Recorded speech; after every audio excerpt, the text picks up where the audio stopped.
பழங்களின் தோலில் எவ்வளவு நன்மை கொட்டி கிடக்கு. 2 நாள் ஊற வைத்தால் நடக்கும் அற்புத ஆற்றலை பாருங்க.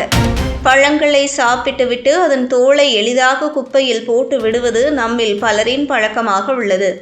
ஆனால் அந்த தோல்களில்தான் வீட்டில் வளர்க்கும் தாவரங்களின் ஊட்டச்சத்துக்களே இருக்கு. தாவரங்களுக்கு தேவையான முக்கிய சத்துக்கள் பழத்தோல்களில் நிறைந்திருப்பதை பற்றி பெரும்பாலானோர் அறிந்திருக்க மாட்டார்கள்.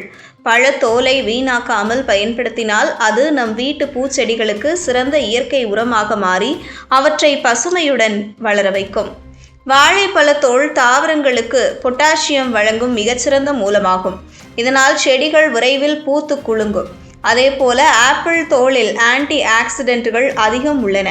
அதை உரமாக பயன்படுத்தினால் செடிகளின் இலைகள் ஆரோக்கியமாக பசுமையுடன் வெளிரும். மாம்பழத்தோல் இயற்கையான சர்க்கரை மற்றும் நார்ச்சத்து கொண்டது. இதை நீரில் ஊற வைத்தால் வேர் பகுதிக்கு அதிக சக்தி கிடைத்து வேர்கள் வலுப்படும்.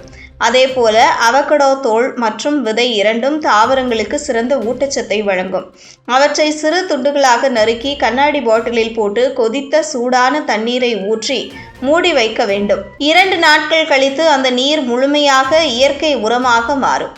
அதனை ஸ்ப்ரே பாட்டிலில் எடுத்து இலைகள் மீது தெளித்தால் செடிகள் பசுமையாக காட்சியளிக்கும். சந்தையில் கிடைக்கும் ரசாயன உரங்களை ஒப்பிடும்போது இத்தகைய இயற்கை உரம் பாதுகாப்பானது மட்டுமல்லாமல் வீட்டில் எளிதாக செய்யக்கூடியது என்பதுதான் அதன் சிறப்பு.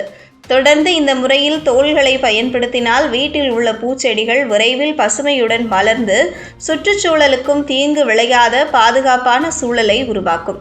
இவற்றை 2 நாட்கள் ஊற வைத்தால் போதும். தாவரத்திற்கு இயற்கை உரம் தயார்.